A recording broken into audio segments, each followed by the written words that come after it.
Nós vamos reproduzir na sequência, aqui na página Estação da Luz Espírita, que não tem fim lucrativo, o objetivo é a divulgação da doutrina, você já sabe disso, mas é necessário lembrar porque às vezes aparecem cobranças aí do Google, YouTube, lembrando que tem direitos autorais. Não temos interesse nenhum pecuniário, o nosso interesse é a divulgação da doutrina espírita. E é por isso que nós reunimos aqui o melhor acervo possível de matérias espíritas, obras da codificação, textos, palestras, entrevistas e os programas da Web Rádio Cristo Consolador de São Paulo e da Web Rádio Estação da Luz de Natal. E convidamos você agora para mais esse programa, Programa Espírita, Espírito com Ciência, perguntas e respostas com base na ciência espírita. Quem faz o programa, quem apresenta é o Dr. Marcelo Saad, da Associação Médico de São Paulo, ele que apresenta esse programa aqui na página Estação da Luz de Natal. E convidamos você para mais essa obra-prima. Vamos ao programa?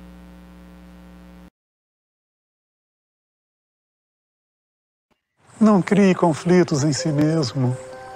Isso aqui é apenas uma passagem. Tudo sobre o milagre do deputado. Mas o tumor não está mais aí.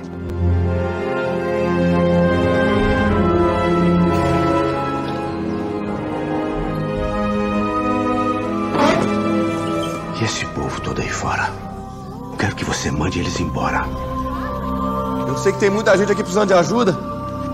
Todo mundo falando disso, a cidade não fala de outra coisa. Por que o senhor curou minha irmã e não me cura? Não sou eu que curo, filho. É o careca. Pede pra ele me curar, pai. O senhor já sente a presença do Dr. Fritz?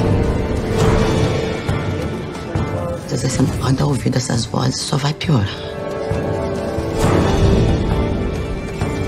Não quero deixar a Lete e os meninos. Por que a gente não pode ter uma vida normal? Zezé é um homem bom. O coração dele é bom. Eu já disse, eu não sou médico, não. O médico é o Dr. Fritz. Longe de mim querer ganhar dinheiro em cima de quem tá doente. Nem lembro a última vez que eu vi televisão assim com o senhor. Não vi meus filhos crescerem porque eu tava trabalhando pra você. Aceita. Essa é sua missão. Foi você. Mas não parecia você, entende? Eu não aceitei missão nenhuma! Você tem que confiar em Deus. Ele casou com um homem e acabou com o outro. Mais da metade do tempo não sou eu que tô aqui, é o careca.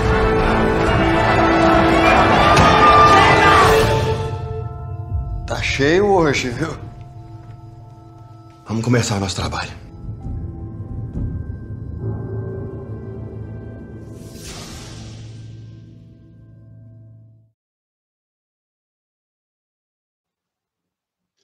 Olá aos amigos da Web Rádio Estação da Luz. Eu sou o Marcelo Saad, da Associação Médico Espírita de São Paulo. Estamos aqui com mais um programa Espírito com Ciência, onde nós respondemos perguntas que são enviadas por vocês ao longo da semana. Lembrando que as respostas que eu vou oferecer aqui são construções que eu fui fazendo ao longo das décadas, de leituras diversas, e que podem não ser a melhor opção de resposta. Se qualquer um de vocês encontrar uma resposta mais satisfatória, uma explicação que faça mais sentido, sempre fique com aquilo que é melhor, sempre questionando de acordo com o que foi proposto por Kardec. E nós, então, fazemos este programa ao vivo a cada 15 dias e vamos começar, então, trazendo aqui as perguntas. Eu lembro aqui que eu estou representando a Associação Médico Espírita de São Paulo e todos estão convidados a conhecer as nossas atividades no site amesaopaulo.org.br. Começando, então, vamos ver as perguntas que temos para hoje. Por que eu posso resolver encarnar como adotado e não pelas vias normais da consanguinidade? Expiação, prova, opção pelo amor? Ana Cristina de Natal. Veja, nós chegamos a esse mundo, estabelecemos laços com algumas pessoas e na nossa visão material do que a gente entende como sendo o melhor ou o ideal, nós temos aí os laços familiares, aqueles em que são por consanguinidade e, no nosso entendimento, ainda estreito, seria a condição melhor para relacionamento, para aprofundamento de conhecimento das pessoas e trabalho em conjunto, confiança, né? Isso é o que normalmente a gente enxerga. Mas isso é uma ilusão, num certo sentido, e diante da eternidade isso é temporário.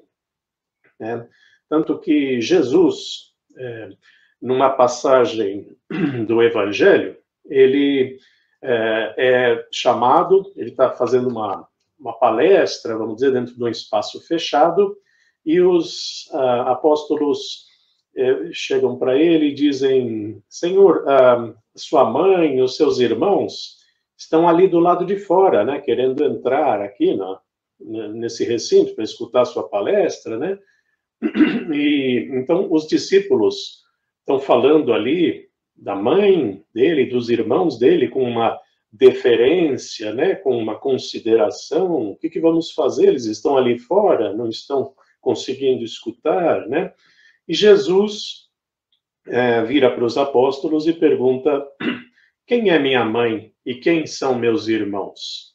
São aqueles que fazem a vontade do meu Pai.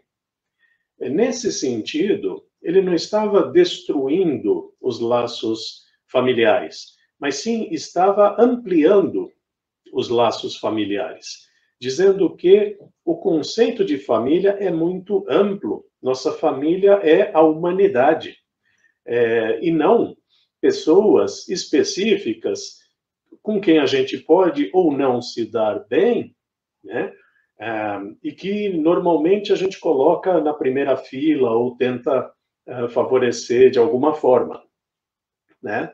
E aí ele falou: não, minha mãe e meus irmãos, quem são eles? São as pessoas que fazem a vontade do meu Pai. Então pode ser qualquer um aqui que está atento, escutando o que eu estou falando, né? Se foi um pouco indelicado o modo como ele apresentou isso, podemos discutir. Se foi um pouco brusco, né, inesperado, e aí podemos até discutir. Mas ele estava querendo ampliar nossa visão, não destruir nossa visão do que é família, da importância e do reconhecimento e da obrigação que temos com os nossos familiares, tá? Portanto, nascer no meio familiar e continuar com aquela família ou não faz diferença naquilo que nós pretendemos como missão, como colaboração com a humanidade. Às vezes pode ser prova ou expiação a pessoa ser separada da sua família, ficar um tempo sem algo para chamar de família e de repente estar num novo seio familiar, onde pode ou não ser bem acolhido. Tudo isso são algumas dificuldades, né, que podem se apresentar, mas que também são oportunidades.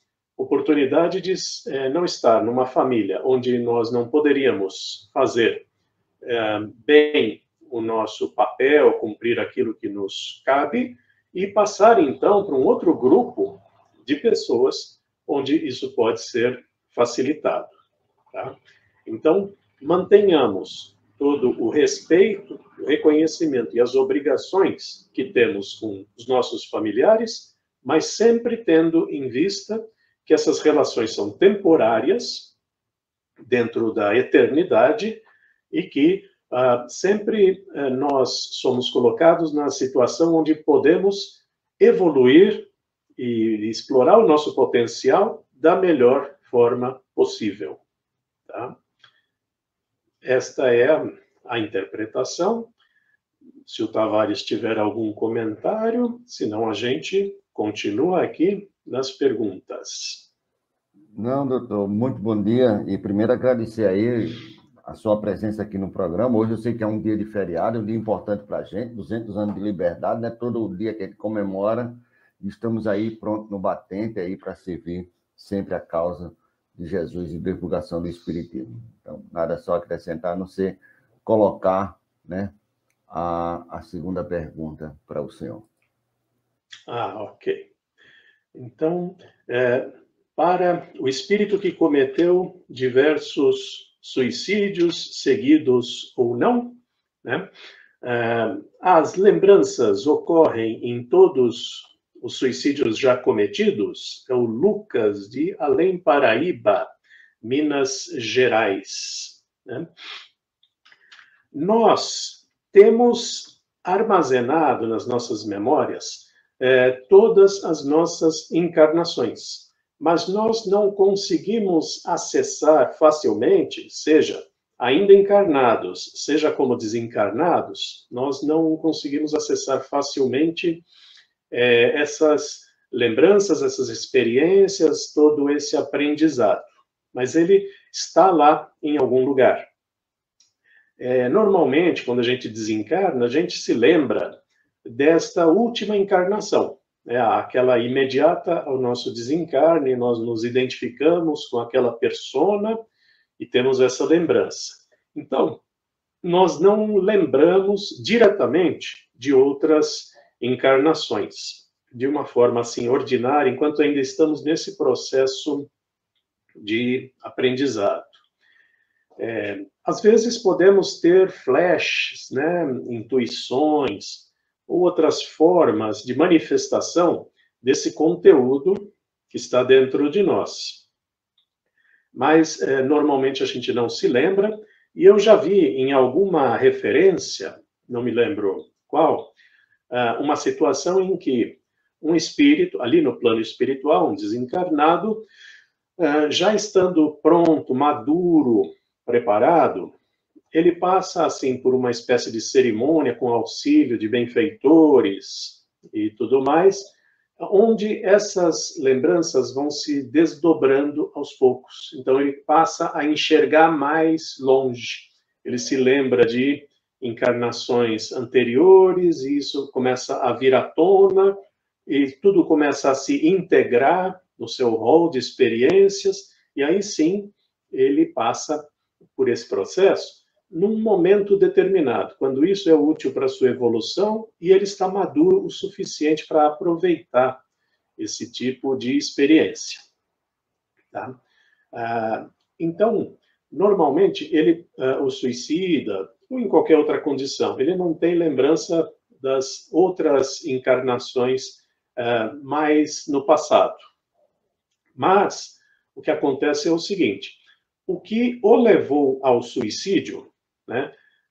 Essa parte de imediatismo, essa parte de não tolerar algumas situações, tudo isso faz parte da personalidade ainda da pessoa, né?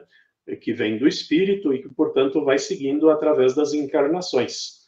Então, se um indivíduo, por exemplo, comete os mesmos erros, ou está sempre com as mesmas atitudes, encarnação após outra, não é porque uma encarnação está influenciando a outra, mas sim porque todos esses comportamentos têm um núcleo comum dentro da personalidade que vai acompanhando esse indivíduo ao longo das encarnações. Em algum momento, ele vai superar essa sua característica, esse traço de personalidade que vem fazendo com que ele cometa estas atitudes, por exemplo, suicídio, né, ao longo das diferentes encarnações. Né? Então, não seria propriamente eco de uma encarnação anterior, ou uma lembrança de uma encarnação, mas sim um comportamento repetido por algo que o espírito ainda tem de vício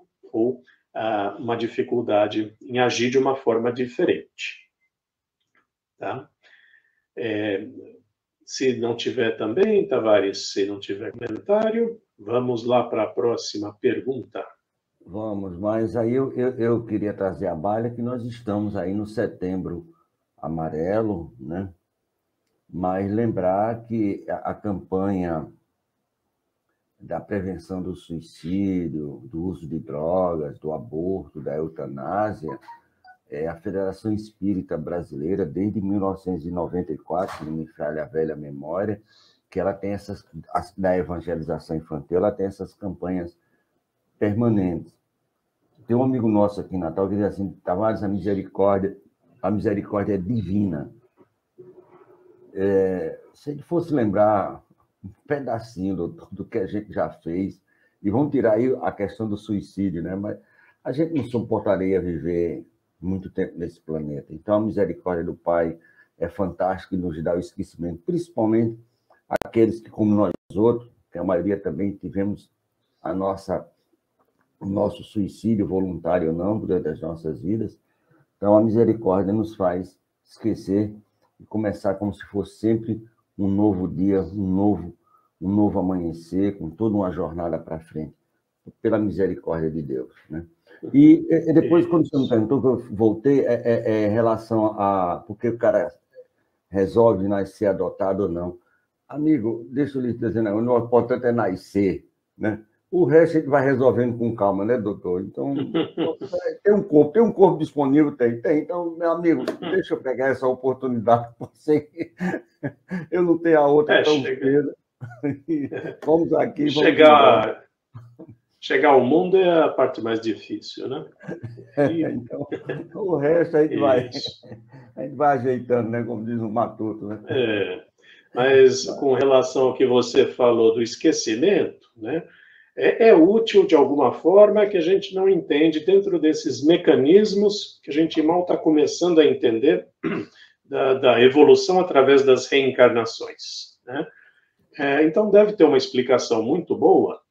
E também, como tem uma explicação boa, a gente dizer assim, olha, o estudante, ele não iria melhor na prova se ele consultasse os livros, se ele tivesse acesso a isso, né? A resposta mais imediatista é sim, tiraria a nota 10, né? Se nas provas ele pudesse consultar os livros. Mas existe um motivo para que não seja assim. Um motivo que dificulta um pouco mais a vida, mas que traz uma conquista que não seria possível de outra forma.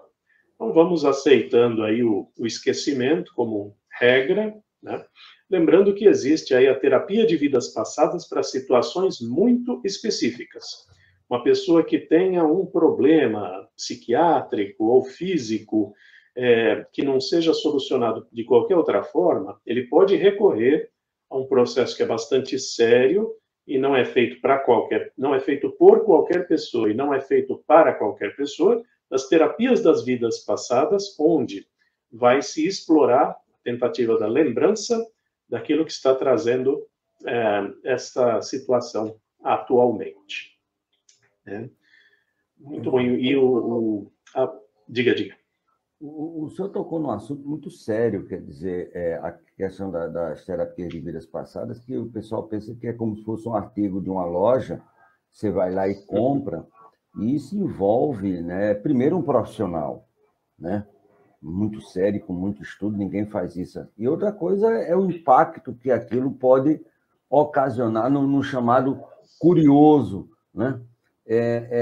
Em que casos, assim, com mais decisão, com mais ênfase, seria recomendável uma terapia dessa? E é uma terapia, né? Então, uma terapia é um processo longo, não é uma coisa que você vai fazer hoje, lá, vou aqui no doutor, faço, já sai sabendo de tudo, já 2 horas depois. Terapia sempre subentende que é uma coisa mais demorada, né? Tem um tempo e um espaço grande para que se chegue como diz o outro, a um finalmente, né, doutor? Terapia de vidas passadas pode incluir aí umas 20 sessões, e normalmente não se faz assim para saber se tal pessoa é a minha alma gêmea ou não, ou o que eu fui no passado, será que eu fui um grande cientista, um grande influenciador, né? A resposta pode ser bastante frustrante, então é melhor não ficarmos buscando esta resposta. Como e quais os métodos para provar que existe vida em outros lugares do universo? Gilberto, de Paranamirim, no Rio Grande do Norte. Na ciência, né, é uma questão muito importante que pode mudar toda a nossa compreensão do que é a vida, de como é que devem ser as nossas relações, né, do quanto nós formamos um organismo grande, né, essa humanidade, e qual é a melhor conduta que a gente tem, se a gente descobrir que não estamos sós, né, isso vai abrir um monte de questões e vai talvez trazer muita informação para que a gente trabalhe melhor as nossas vidas, né? Então, será que diferenças regionais aí, um país atacando o outro, teria sentido numa medida em que nós nos descobramos uns grãozinhos de areia fazendo parte da mesma humanidade, né, diante de uma florescência de vida pelo universo? Isso mudaria muito o nosso entendimento do que somos e como devemos nos relacionar conosco mesmos, com o mundo e com a natureza, com o próprio universo. Então, é uma pergunta importante. Não é só uma futilidade da gente querer saber esse tipo de resposta. Normalmente, né, a ciência vem buscando esse tipo de informação. Desde a década de 70, ou um pouco depois, não me lembro bem, existe um projeto de ficar escutando os céus, né, em busca de ondas de rádio, porque aí se imaginou que uma civilização poderia transmitir ondas de rádio e que nós poderíamos captá-las aqui da Terra, né? E no longo dessas décadas todas, não se detectou absolutamente nada. Estamos aguardando visitas de extraterrestres que, a despeito de relatos bastante esparsos e sem, na maioria das vezes, sem uma documentação material, tirando esses relatos, não temos qualquer forma de contato, né? Então, fica a dúvida. Será que existem essas civilizações? Bom, tem uma explicação de por que pode estar acontecendo este silêncio, né? Esse grande silêncio. Não recebemos visita, não recebemos comunicações, por que será? Eventualmente, civilizações mais adiantadas, elas podem ter uma forma de respeito com civilizações mais primitivas como a nossa e não interferir, não se apresentar, deixar que a gente faça a nossa própria evolução, que a gente construa a nossa própria história, e assim eles se apresentariam apenas num momento em que a humanidade estivesse madura, pronta para entender como é o universo e como nós somos pequenos. E uma outra forma de investigação também é através de buscar formas não avançadas de vida, né? Não buscar civilizações, mas apenas organismos vivos em outros planetas. E a perspectiva para isso é muito positiva, porque cada vez mais a biologia vai descobrindo seres que sobrevivem em situações extremas, né? Normalmente micro-organismos ou seres muito pequenos, que sobrevivem em temperaturas extremas, em condições de salinidade mortais, normalmente, em condições de acidez muito desafiadoras. Isso vamos descobrindo aqui no nosso próprio planeta. E isso nos dá uma perspectiva de que a vida pode florescer em condições muito adversas. E isso faz até com que os cientistas de agências espaciais tenham uma preocupação em não levar bactérias da Terra para outros mundos e até causar um problema nesses outros mundos, né? Porque se a gente leva uma bactéria, é uma coisa semelhante ao que os conquistadores fizeram quando trouxeram micro-organismos da Europa para as novas colônias, né? E houve uma dizimação ali dos povos que não tinham imunidade para essas doenças. Então, os mundos todos são classificados de acordo com esse risco. Tem mundos onde esse risco é quase que inexistente, por exemplo, a Lua, né? Não precisamos esterilizar tanto assim os equipamentos, porque mesmo que uma bactéria chegue na Lua, ou vai morrer ou não vai prosperar, então não tem uma catástrofe iminente. Mas tem alguns mundos onde essa preocupação vai crescendo e em alguns mundos essa preocupação é bastante séria, né? Então nós temos aí a perspectiva de que existe a vida em outros lugares, mesmo que seja em forma microscópica, né, bacteriana, vivendo em condições que a gente consideraria mortais, e em termos de civilizações, vamos imaginar que elas existem e que elas estão aí de uma forma respeitosa, esperando a gente superar nosso primitivismo, a nossa imaturidade, né? Vamos aguardando aí os desdobramentos e vamos também pensando o que nós faríamos se descobríssemos essas realidades, né? Nos trataríamos melhor como irmãos, como pertencentes a uma mesma raça, uma mesma civilização, né? Questões menores, raciais e coisas que nos afastam por motivos fúteis passariam a ter um peso diferente? Como é que seria a nossa reação, né? Então, vamos pensar como seria e vamos tentar aplicar isso agora, né? Mesmo sem ter a resposta ainda das vidas extraterrestres. Vamos tentar nos enxergar como irmãos, né?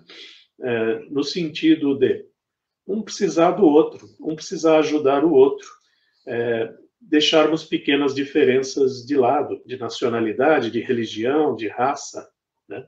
E agirmos como uma humanidade interessada na sua própria sobrevivência. E por falar em sobrevivência, sempre vai existir a possibilidade de extraterrestres avançados que sejam bélicos, né, que tenham más intenções e que queiram conquistar a Terra. Aí nem adianta pensar muito, porque não teríamos chance, né?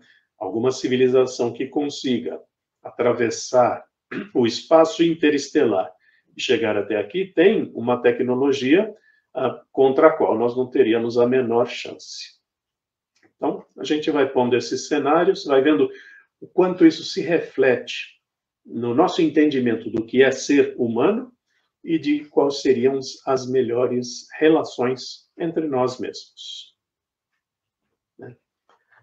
Você tem algum comentário? Eu penso num assunto que eu gosto muito, é o tal do extraterrestre, se eu estiver na Terra. Agora, se for em Vênus, é extra-venusiano ou marciano, né? Porque é extraterrestre que é aqui na Terra.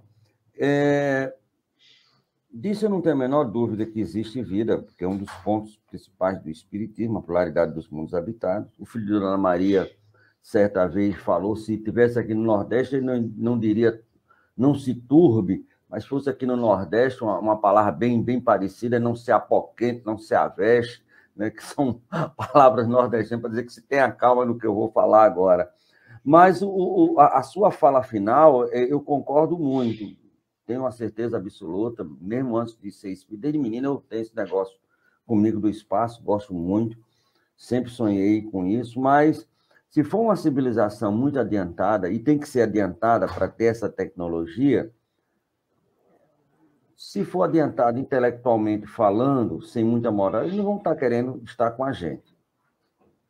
É uma realidade, né? Então, cara, outra coisa, se for adiantada intelecto e moralmente, eles vão saber que a gente não tem capacidade ainda de conviver, né? Eles podem vir aqui nos visitar, nos ajudar, como faz, porque os mundos são solidários. Está lá no capítulo 3 do Evangelho segundo o Espiritismo. Os mundos são solidários, os espíritos são solidários. Isso aí não temos a menor sombra de dúvida, mas tudo tem um momento certo, né? E tem que tirar todas essas arestas que tem aí com relação aos nossos irmãos que estão, muitas vezes, impedidos de chegarem até nós por causa da nossa doença, que é extremamente contagiosa, que é aquela doença que todo cidadão da terceira categoria de espíritos tem. É só ler a partir da pergunta 100, que a gente vai saber ali um retrato 3x4 de frente e de trás da gente.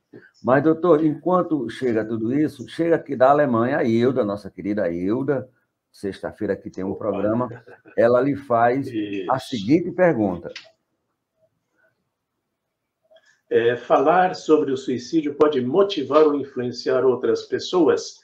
Muitos países não falam de suicídio, em especial aqui na Alemanha, por medo disto. Obrigado, Hilda, pela deferência em assistir aqui a nossa apresentação e pela pergunta. O que é falar sobre alguma coisa, né?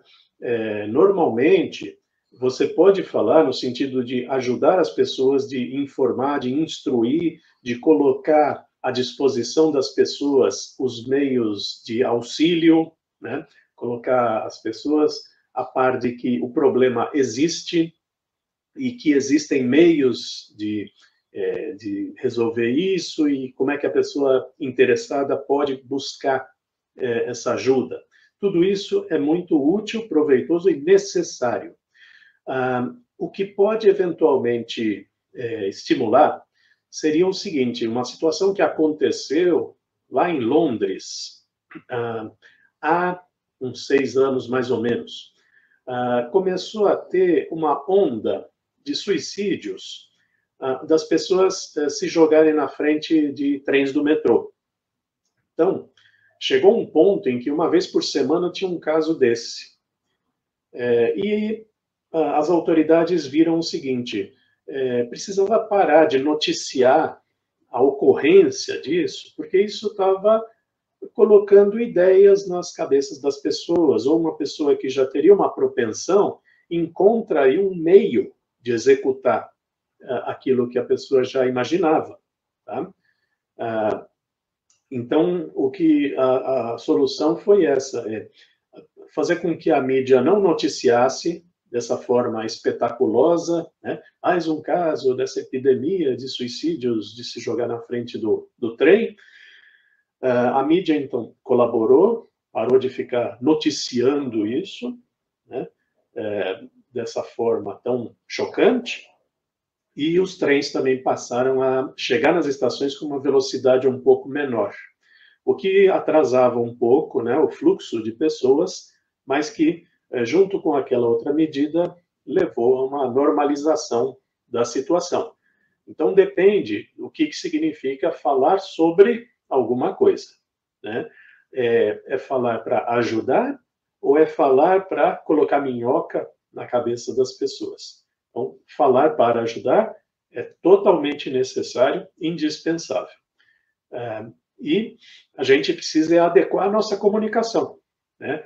Se a gente for fazer uma campanha contra drogas, a gente não deve colocar nessa campanha a imagem de uma pessoa injetando a droga em si ou fazendo uso da droga, porque nas pessoas que têm o vício, isso traz a imagem do uso e lembra a satisfação que a pessoa tem, aquele prazer, a fissura, né, do ato de usar. Né? Então, a comunicação tem que ser de uma forma que atinja o seu objetivo e não faça um efeito contrário. Se você for fazer uma propaganda contra o tabagismo, mostrando um sujeito dando uma grande baforada, né, bem substanciosa, mesmo que depois você fale, isso está fazendo um grande mal para essa pessoa, aquela imagem já vai trazer na pessoa uma vontade de consumir o tabaco. Tá? Então, sempre profissionalismo e assertividade na linguagem. Evitando essa conduta que talvez tenha aí, que eu não sei, de achar que varrendo o problema para debaixo do tapete, ele desaparece. Né? A gente acaba descobrindo que ele não desaparece da pior forma possível. Né? Temos aí a sequência, Tavares. É uma questão muito, muito delicada. E o exemplo que o senhor deu do cigarro é terrível, né? Tem a maneira de falar, então, quando a mídia fala, ela leva a palavra sensação muito à frente, né?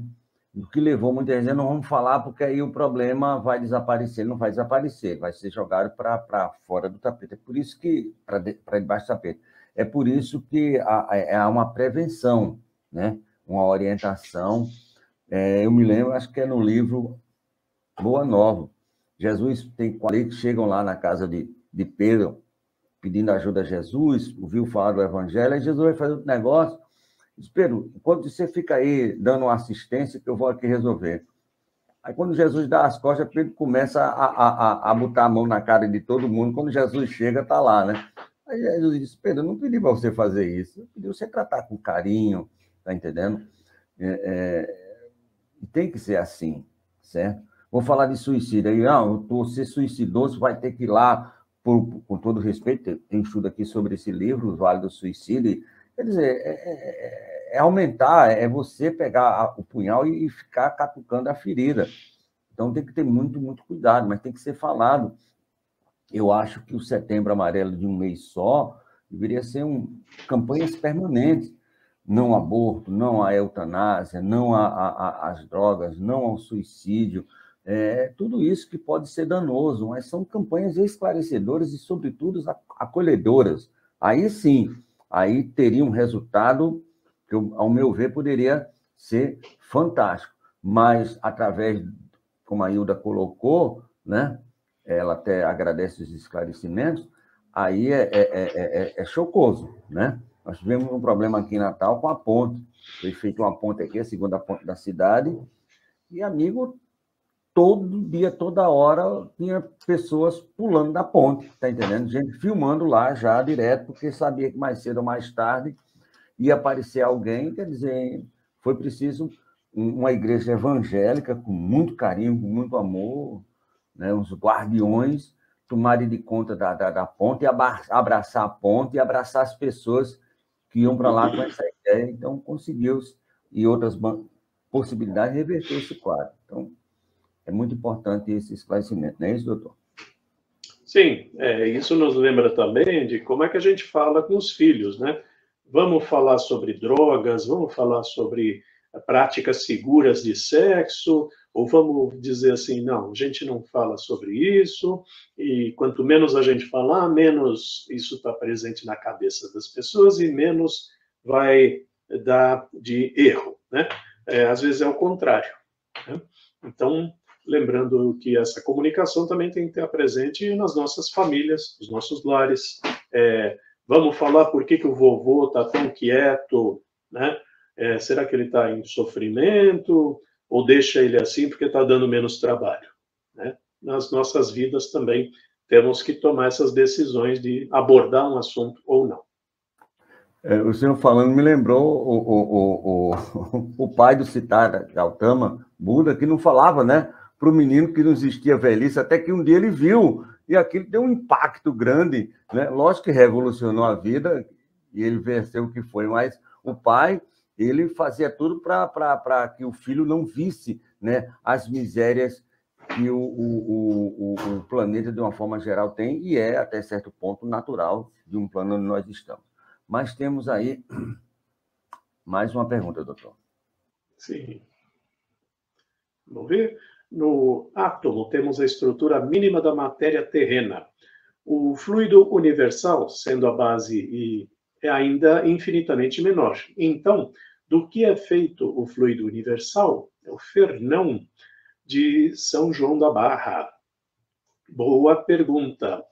Isso é um desafio, né? A gente tentar traduzir os achados do Espiritismo e de outras tradições para uma linguagem científica e que possa haver uma comunicação sem mal-entendidos e que a ciência possa aprender com isso e aqueles que praticam tal vertente possam também aprender alguma coisa com a ciência. Os dois puderem crescer juntos. Muito provavelmente, né, como você colocou aí, tem relações que a gente ainda precisa explorar. Então, possivelmente, o que a gente chama de matéria escura seja o fluido universal. Matéria escura é algo que a ciência está hipotetizando, porque no estudo das galáxias e do cosmos, eles fazem cálculos da massa das coisas, das estrelas, dos planetas, e pelos cálculos deles, a velocidade com que as galáxias giram e outras estruturas se movem, não deveria existir esse movimento tão rápido, né? Calculando aí a massa, tentando falar, bom, tem tantas estrelas, vai ter tanta massa, mas tal massa não resultaria em tal movimento. O que está acontecendo? Está faltando massa. Então, a ciência hipotetizou a existência de uma matéria que age através da gravidade, mas que não interage com luz, com ondas eletromagnéticas e de outras formas com a matéria ordinária, tá? Para explicar essa falta de massa nas galáxias. Essa seria a matéria escura, né? E tem um correlato, porque o fluido universal e todos os desdobramentos, as manifestações do fluido universal, que incluem até o nosso próprio perispírito, são descritos como matéria sutil no Espiritismo. Será que essa matéria sutil teria essas propriedades de interagir de uma forma gravitacional, como massa, porém, sem interagir com a luz, com ondas eletromagnéticas e etc.? Pode ser, tá? E então, o que seria o fluido universal, se nós estamos falando de átomos? Do que seria feito? Seria alguma coisa muito menor do que um átomo, né? A ciência está entrando aí no núcleo do átomo, está tentando descobrir o que é cada próton, cada nêutron, né? E atualmente existe a teoria das cordas, em que existiriam cordas minúsculas e a vibração dessas cordas, diferente uma da outra, produziria a manifestação de um próton, de um fóton, de um nêutron, de todas as partículas. Essas seriam manifestações dessa vibração dessas cordas. E qual seria o tamanho dessas cordas? Veja, a descrição é a seguinte: se uma corda dessas que nós consideramos, essa corda submicroscópica, subatômica, se essa corda fosse do tamanho de uma árvore, o átomo seria do tamanho do universo observável. Tamanha, então, é a diferença, a discrepância, a infinitesimalidade, se é que podemos dizer assim, dessa estrutura mínima que a ciência está tentando hipotetizar, né?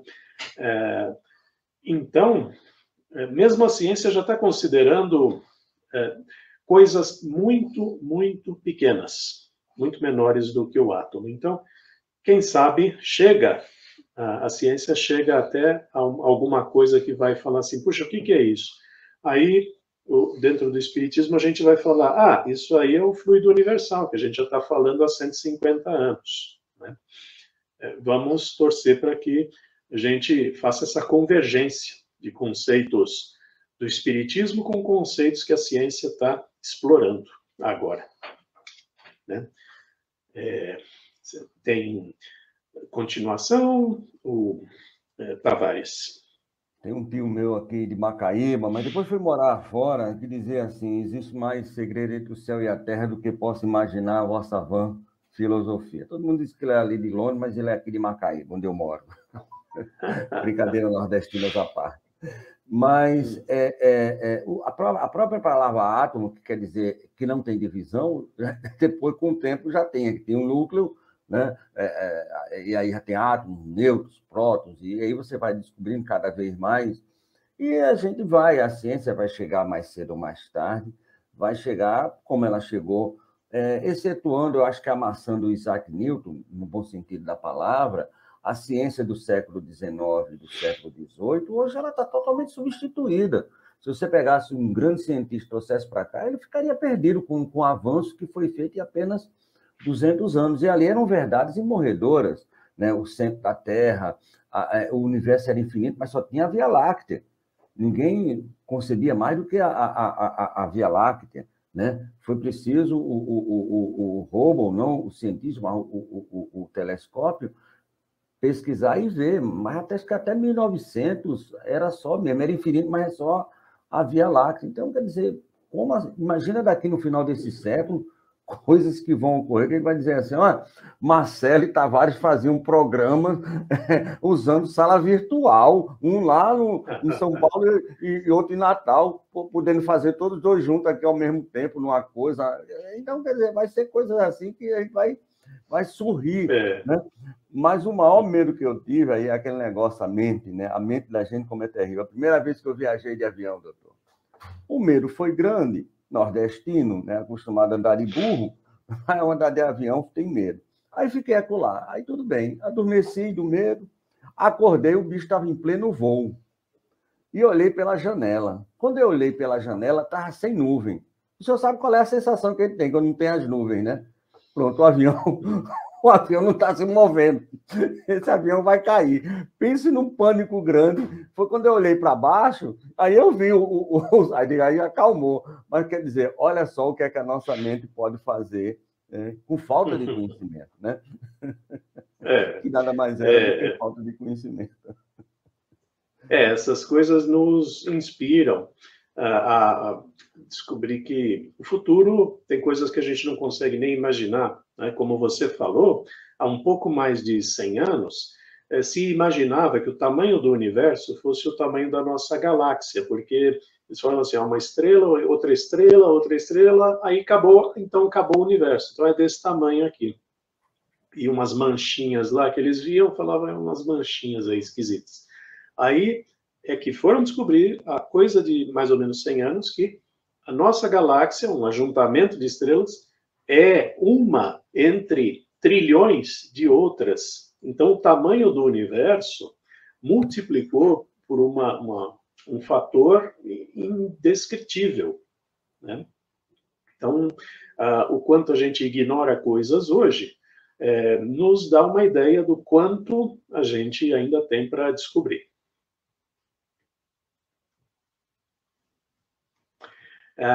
Matéria escura. Esse já foi? Não, é uma outra pergunta aparentada, né? Opa. No átomo... Essa aqui já foi. Essa aqui agora já tem essa daqui. Isso, exato. Matéria escura da ciência é o fluido cósmico universal, também trazendo esse fato de novo. O universo é escuro e os buracos são negros. Isso é apenas efeito da visão dentro da nossa ignorância. Elisete, de Natal.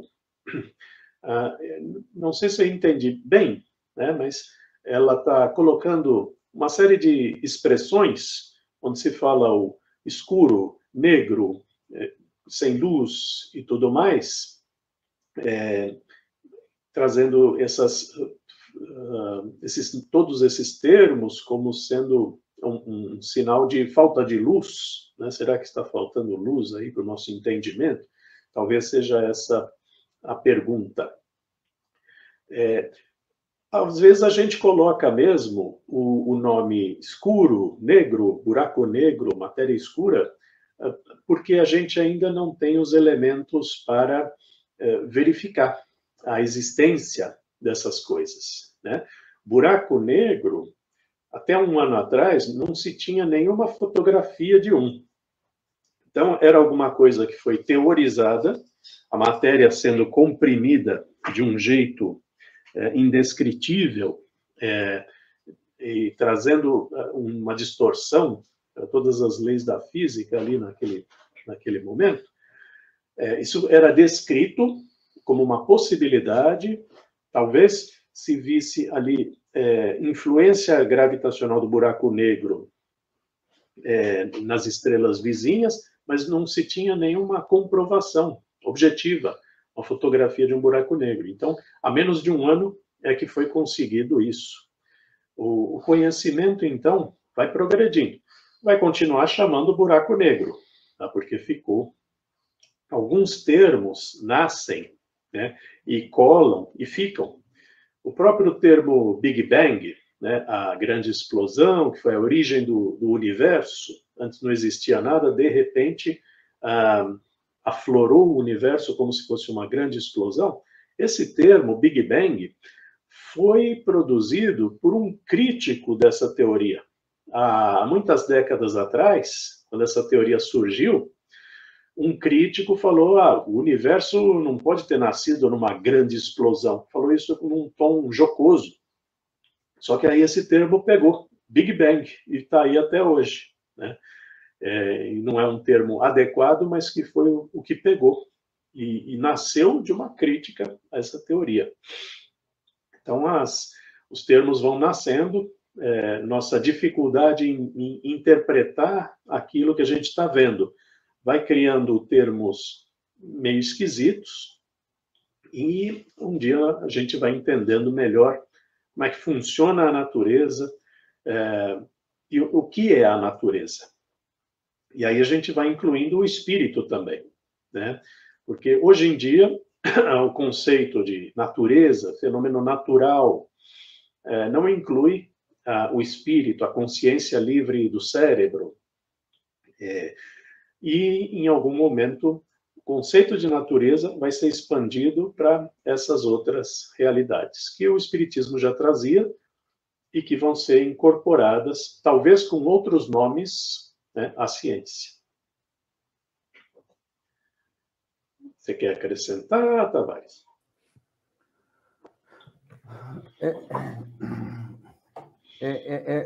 Aí eu quero dizer que é um ponto de vista meu. Não tem nada no Espiritismo. Mas eu acho que o universo é claro. Não existe escuro. Por que a Terra, a parte dela é escura? Porque uma hora ela está virada para o Sol e é claro, né? Aí ela dá uma girada, do outro lado é escuro. Mas o Sol está sempre claro. Ele não fica escuro, apenas por efeito da rotação e tudo que existe. Então, o universo, a gente é que tem essa visão, né? Ainda um pouco tosca. O senhor falou logo no início das questões de seres que vivem. Ninguém dizia que existia vida quando eu estudava, né? Além de 200 metros, não tem vida porque é onde o raio solar vai. E o raio solar, ou o Sol, é vida, né? E já custou o primeiro e depois outros, foram percebendo que... E aí tem um bocado de gente que vive... Gente, não, seres que vivem ali, né? Com luminosidade que a gente acha que não tinha. E a natureza dá os seus saltos, os seus jeitos. Mas eu acho que existe uma claridão eterna, né? A gente é que ainda é escura. Aí eu lembro quando a gente era menino, que a gente queria se esconder. Eu não sei se isso ocorre aí para o sul do país, mas menino aqui, quando você quer se esconder, que ele não sabe muito o que ele faz, fecha os olhos. Eu estou aqui com os olhos fechados, eu acho que eu não estou me vendo, ninguém está me vendo. Então, minha neta fez isso, meus filhos também. Lógico, depois, com o tempo, você vai aprendendo que aquilo não é bem se esconder. Mas é uma coisa só de um pensar meu, mas é um pensamento que a gente tem, certo? Sim, a gente vai usando os sentidos que a gente tem. Então, os nossos olhos respondem à luz. Então, quando existe ausência de luz, a gente não enxerga nada e acha que não tem nada. Pode ter um espetáculo fantástico de exuberância, de criação e de muitas outras coisas que a gente não está enxergando, porque os nossos sentidos são limitados, né? Quando se diz que Deus ainda está criando o universo e mais universos a cada respiração, pelo seu halo divino, a todo momento, assim como os espíritos, é certa esta afirmação? Não sei se essa é alguma citação, né, de algum texto, mas a gente sabe que a criação é contínua, né? Diferente do universo que Einstein imaginou, um universo todo ordenado e terminado e fixo, né? Einstein imaginou um universo assim. Depois ele viu que não era, o universo está se expandindo, a matéria está sendo criada e tudo mais. Então, o universo é mais parecido com esse que surpreendeu Einstein. E a criação do universo, deste universo, de outros universos, que é um termo que a gente nem consegue imaginar, né? Onde estariam outros universos? É uma realidade. No livro dos Espíritos está escrito que Deus cria continuamente. Mas os próprios Espíritos dizem ali no livro que eles não têm acesso aos processos de criação. Como é que nasce o Espírito? Como é que Deus cria o Espírito? Onde está esse processo? Com que frequência ele acontece? E tudo mais? Os próprios Espíritos, ali no livro dos Espíritos, declaram que eles mesmos não têm acesso a isso, mas que eles têm a informação de que a criação é contínua. Tá? Isso só serviria para nos mostrar o quanto somos pequenos, o quanto somos transitórios, né? E estimular, assim, a nossa humildade, de que a gente, então, precisa fazer o que nos cabe, sem orgulho, sem egoísmo, tendo essa noção da nossa infimidade, né?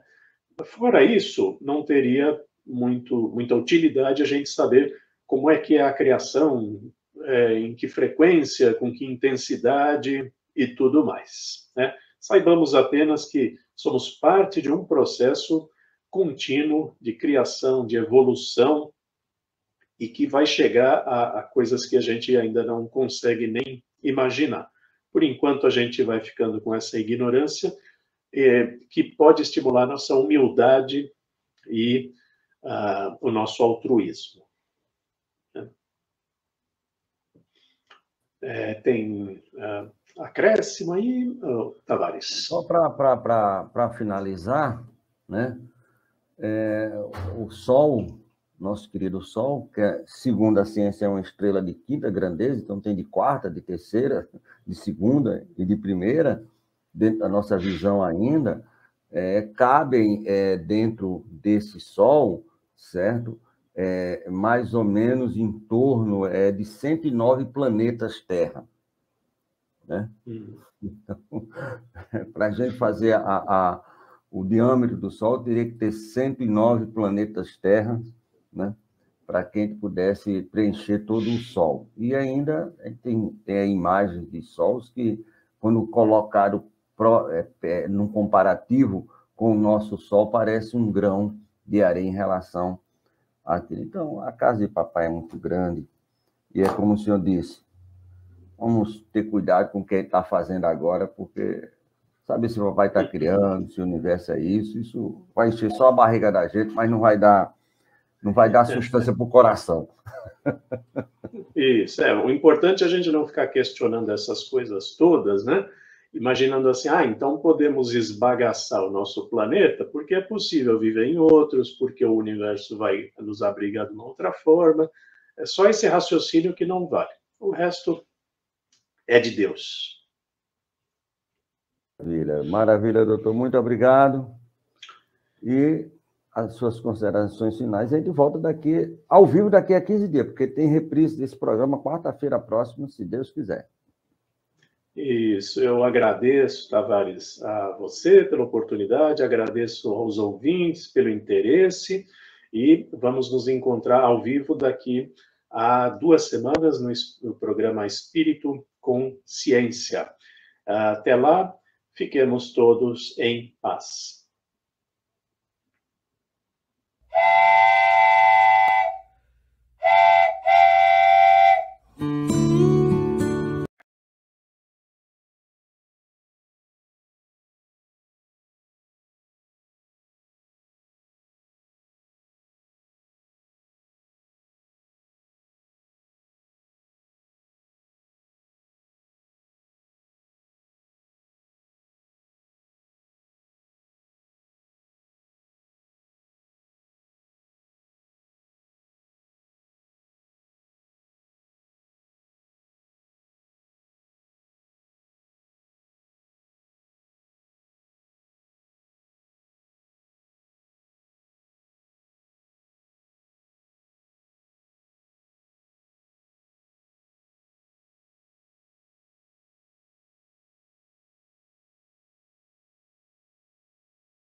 chegamos ao final da nossa atividade. Muitíssimo obrigado mesmo pela sua companhia e espero você no próximo evento.